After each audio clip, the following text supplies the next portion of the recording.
that's important is trying to understand the difference between literal interpretation and figurative interpretation, and also trying to have the common sense as to when to apply what. Okay, so point number 4 is interpret literally and not figuratively for the most part. Okay, most part of the Bible for us, depending on the genre that we are reading, especially the narratives, is written to us in a very simple, literal way for us to read literally and not figuratively. Now, very interestingly, this is an area that is punctuated with a lot of misinterpretations by some of the big dudes of church history. Okay, I'll give some examples. This is a classic example. I'm not going to tell you who this is. Maybe you can take a guess. The Good Samaritan story. So it's a very beloved story for many Christians, right from Sunday school times. We've heard it. Immediately it strikes a chord, and we admire what the Good Samaritan did, and we want to do the same in our own lives. So it occurs in Luke chapter 10, verse 25. And there are several characters and props that come in that story. There's definitely the traveler, right, who was robbed. There are the thieves that come and rob him. There is the Levite and the priest. There is the Good Samaritan, of course. There is the inn, and there is the innkeeper. Now, one very famous, church history dude interpreted the Good Samaritan story in a very figurative, allegorical way. Okay, he thought it's allegory. And so he said, you know what, don't just read it plainly like that. Try to be a little imaginative and try to be a little creative. The traveler actually is not just the traveler. The traveler, if you look at the whole Bible, he was suggesting in his sermon back then, several hundred years ago, is Adam, he said. And he said the thieves are actually the devil and company.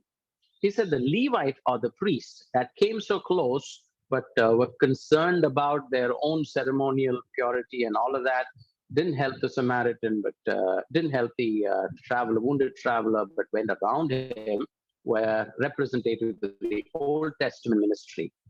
He said the Samaritan actually, who chooses to get down, break his journey, and carry this guy to the inn is actually Christ.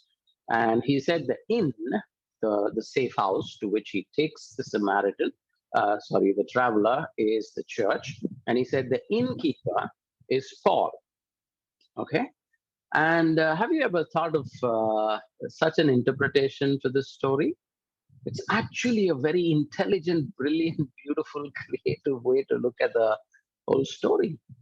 But the only bad thing about it is that it is so far away from the truth. And this was not how the story was meant to be understood. This is not how God envisioned it when he narrated it. But it's totally, off, right? So when you take something that needs to be interpreted literally and unnecessarily add a figurative or an imaginative or an allegorical component to it, you are letting your creativity run wild. And along with your creativity, your biblical orthodoxy is going for a 6. Okay, so does anybody know who this guy was that did this? You'll be shocked. It was the unlikely saint. The unlikely saint is Saint Augustine. Saint Augustine is supposed to be the greatest theologian of Western Christianity, and he was given to allegorizing too much. That was a style in which preachers preached and read passages in those days, and he got it totally off. Okay, Saint Augustine, yes. Okay, speaking of more dudes, let me quickly tell you a couple of more dudes. Anybody can identify these guys? The one to the left of my screen is Luther on the left. That's correct, Lenny. Lenny is a Lutheran. Okay, so he gets qualified to continue to be in the Lutheran Church. And the one on the right is John Calvin. Okay, I have tremendous respect for both of these, great servants and men of God. But sadly, they were also prone to error. Luther, the Reformation man, got a few things terribly, terribly wrong. His views on Jews was totally off the mark. Okay, we'll not go into details of that. His view on Songs of Solomon was also totally off the mark. He did not think it was a love story between Solomon and an Egyptian, woman or a slave, or nor did he think it was an allegorical story of Jesus's love for the church, his bride. But he thought it's actually a typology of a political rule. He called it as the best book on political theology. I don't know how he came to that conclusion, but it was totally off there, right? And Luther didn't like the book of James. And in fact, in his Bible, he didn't want the book of James because James says, faith without deeds is worthless. And Luther was big on righteousness that was not given to us by our actions or deeds, but righteousness that was given to us purely by faith and purely by grace, faith alone, sola fide, and grace alone, sola gratia, through Christ alone. Okay. And he went big time wrong on Jews, on Songs of Solomon, on, his critique of the Epistle of James, so on. The next one, John Calvin, of course, the great Reformed theologian. And there's a revival of Reformed theology that's happening all around the world. Some of my favorite teachers are Reformed theologians. My